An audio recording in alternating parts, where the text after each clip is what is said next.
Good morning sa inyo mga kagala. Yan, may boses tayong totoo ngayon.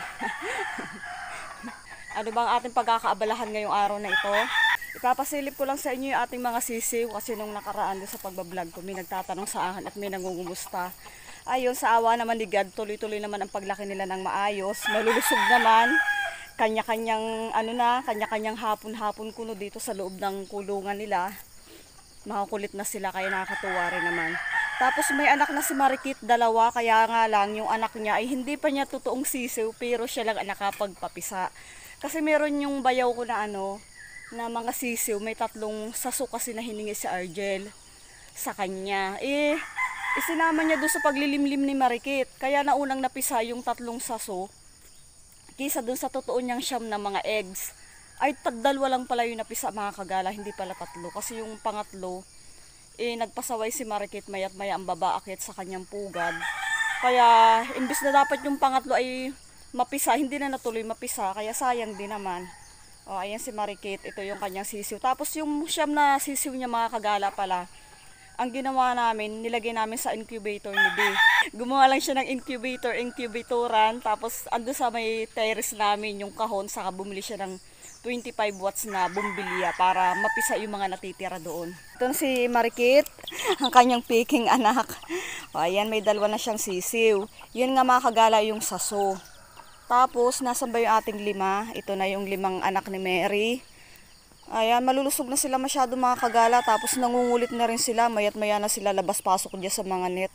Kaya minsan natatawa rin kami kapag nagugutom na. Nanunundo na sila doon sa bahay. Utay-utay na silang umuwi doon sa bahay para lang sila ibigyan ng pagkain para magpapansin. Nakakatuwa din naman.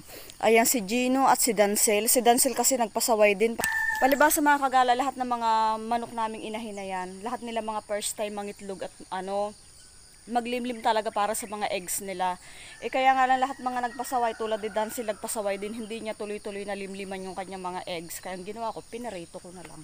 Yung mga sumunod na umitlog siya. Ako siguro sa susunod hahayaan natin medyo siya lukahin para kapag sa susunod, sabi nga ng iba, lukahin daw muna para sa susunod ay tumino na siya para sa mga itlog nila. Tapos ayan si B1 at si B2, ayan. Ikinulong muna ulit namin siya dyan pansamantala ulit na ganyan kasi nga makakulit yung iba namin mga inahin. Binubuli yung dalawa kaya naawa naman ako kapag minsan may mga patukas sila na imbis makain pa nila, hindi na nila natutuloy kainin kasi nga kinukulit siya ng mga to. Laging pumapasok dyan sa loob ng kulungan ni B1 at ni B2. Kaya kapag ganyang umaga, ikinukulong muna ulit namin sila ng ganyan. Kapag alam namin talaga ubos ang pagkain nila at nagsawa-sawa na sila at busog na sila, saka ulit namin sila pinapakawalan. Pumasok man dyan ng iba, wala na siyang pagkain, wala nang aagawin sa kanila. Tapos ang gagawin natin ngayon mga kagala, ako'y maglalaba. Kasi kahapon kami ni D ay may ginagamasan pa ako dito na hindi ko na ituloy. Mamaya ko na siguro tatapusin. Kasi nga mga kagala, kahit hindi ako nakakapag-vlog minsan, ayun, tuloy-tuloy na lang yung kutkot ko kasi nga ang pagbablog ko mga kagala ay lang naman. At pag gusto kong ibahagi sa inyo mga pinaggagawa ko dito, sige ang ngaltab ko. Kahapon kami ni D, nagbanday kami ng aming lamesa dito sa aming kusinaan. Nung umaga nagagamas-gamas kami dito, hindi na nga namin ipagpatuloy. Bukas na lang kasi nga pupunuin namin ito pa rin dito ng mga sako para taniman ng ating mga iba't ibang gulay. Natutuwa naman kami kasi yung mga gulay namin, ayan kanya-kanyang sibulan na sila Siyempre hindi naman yan agad-agad talagang matik na malaking malaki. Kaya ganyan pa lang talaga muna yung mga sibul-sibul nila. Teren, at least 'di ba? May panibago na tayong mga kapalit na mga tanim na sitaw, okra, tapos talong. Ito yung ating yung singkamas pa rin, yung upo, ayan meron diyang upo, yan. Pinakamaraming papaya ang tanim namin mga kagala. Ito yung aming ginawa kahapong lamisa-lamisahan. Kasi sayang yung aming mga retaso ng mga kawayan. Isabi namin ni D, imbis na mabulok dun sa imbakan, gawin na lang namin lamisa-lamisahan dito sa aming kusinaan. Okay naman siya, kaya nagtatawanan kami ni D kasi nagbibiroan kami para daw lamisa sa isang cottage sa dagat itong ginawa namin kahapon. Ayan siya mga kagala. Diba, at least mapakinabangan pa rin naman siya kaysa naman sa mabulok lang dun sa kanilang tambakan dun sa may niyugan. Doon kayo siya nakalagay mga kagala Kaya naisip-isip namin ni di, sayang naman kaysa naman sa maglamisa tayo nung ang liit-liit na yun. Kako, gawin na namin ganito di ba? Pwede pang higaan sa tanghali kapag sobrang init. Tapos ayun nga, yun na yung dating nagawa din naman niya. Kabilang patungan namin ng mga Kaya ngayon ang pangyayari, napapalibutan na siya ng ganyang parang lamisa na palibot na siya. Ayan, oh. Kasi yung patungan namin ng mga agagaot, ayan, hugasan namin ng pinggan, tapos ito na lamesa. O diba, kahit ganyan mga native, hindi naman kailangan laging magastos para lang makapangusina ka. Ngayon, dahil nga maaga-aga pa nang para ako mag-umpisa maglaba, ang gagawin ko, pupunta tayo doon sa kabila mga kagala. Oh. Kasi didiligin natin yung sitaw ni Ate Wilma kasi yung may-ari ng mga kagala, kapitbahay namin, pero ang pagkakapitbahay namin ay medyo malayo din. Hindi siya madalas nakakaahon dito sa taas kasi maraming ginagawa. Naawa ako doon sa mga sitaw niya kaya ating didiligin. Doon tayo pupunta. Oh. Ayan. Bibigyan naman natin ng inumin yung sitaw niya kasi sayang naman. Saka isa pa, mabait naman yung may-ari nito mga kagala. Pag nga siya may pagkakataon at umaahon dito, lagi nangangahanggan dito sa bahay. Sabi ko nga sa kanya, kapag aakyat siya dito sa bahay, iwag siyang mahihiyang humingi ng tubig. Siguro baka marahil nagkukupra kaya hindi niya napupuntahan yung kanya mga sitaw.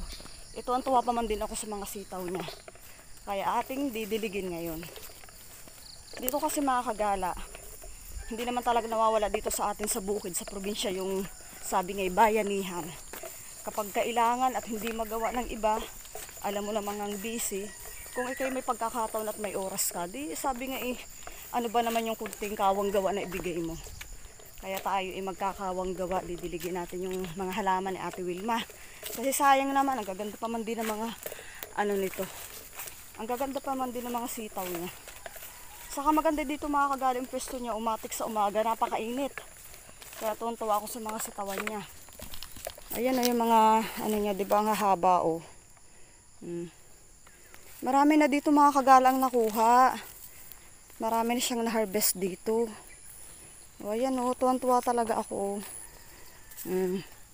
Tingnan nyo yan oh, ang haba oh. Yung kanyang upo dito hindi pa ulit tumutubo. Ayan, didiligin natin siya. Abot siya dun oh. Yung iba kasi ginagawa na rin yung binhi. Ayan, may kung ano-ano rin siya, may mais. May mga bunggo rin siya dito. Ayan, ampalayang ligaw talaga, marami niyan dito mga kagala, ampalayang ligaw kahit hindi talaga itinatanim ko sa sumisibol. Pare ko. Yan, ang mga ampalayang ligaw. Yan yung mga munggo niya dyan. May mga munggo siya dyan. Kaya lang na-harvest na niya. Tapos yung pababa na yan, oh. Pababa na yan, puro yung siling labuyo. Papunta doon. Kaya pag kami gumagawa ng hot sauce, dito kami kumukuha ng siling labuyo. Kapag ubos na yung mga hinog namin doon sa bahay. O, ayan ang kanyang sitawan. Ayan, Jing. Shout out kay Ate Jing Loreca. Ayan yung sitawan ni Ate Wilma, ng iyong kapatid. Oh. Napakarami niyan mga kagala oh. Dire-diretso dun oh. Kaya ating didiligan.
Tapos tayo magdilig mga kagala. Yan, nagkakailang puno din siya pero napakaraming mamunga. Mas marami talaga yung ibinunga niya kaysa sa dami ng bilang ng kanyang mga puno. Natutuwa talaga ako dyan mga kagala kasi nga yun nga, napakagaganda ng mga sitaw niya. Tapos binigyan niya kami ng binhi. Magtatanim din kami ng ganun. Kasi yung sitaw namin hindi siya ganun kahaba. O ayun, bago tayo maglaba, unahin ko na muna maglaba ngayon. Mamayang hapon na lang ulit ako magagamas. Kunti lang naman yung aking lalabahan. Pero dahil nga kahit kunti lang ay maaga tayo mag-uumpisa. Yan, magkakape lang tayo muna. Okay, ayun lang mga kagala, masyado na namang napapahabang ating kwento. Ang aking kwento pala, baka kayo ay may gagawin pa at may gagawin din lang at may gagawin din naman ako. Pinakita ko lang sa inyo ng kaunti, nagpasilip na ako sa inyo ng kaunti kung ano bagang kaganapan dito sa aming bahay kubo. Shoutout po sa lahat ng mga nanonood ngayon. At shoutout din po kay Kuya Mac Giver from Miami, Florida. Thank you sa'yo, Kuya. Hindi ka talaga nagsasawang manood ng aking mga video. Saka minsan kahit hindi ako madalas nakakapag-upload ng vlog, pinagkakalkal mo yung mga dating mga na-upload ko pa kasi yun nga sabi mo nga mahilig ka rin sa bukid. Kaya maraming salamat sa'yo kasi hindi ka nagsasawang nakaantabay lang palagi sa akin. Thank you so much sa'yo. Ayun lang, thank you so much for watching mga kagala. Ingat kayo palagi. See you on my next vlog. Bye-bye!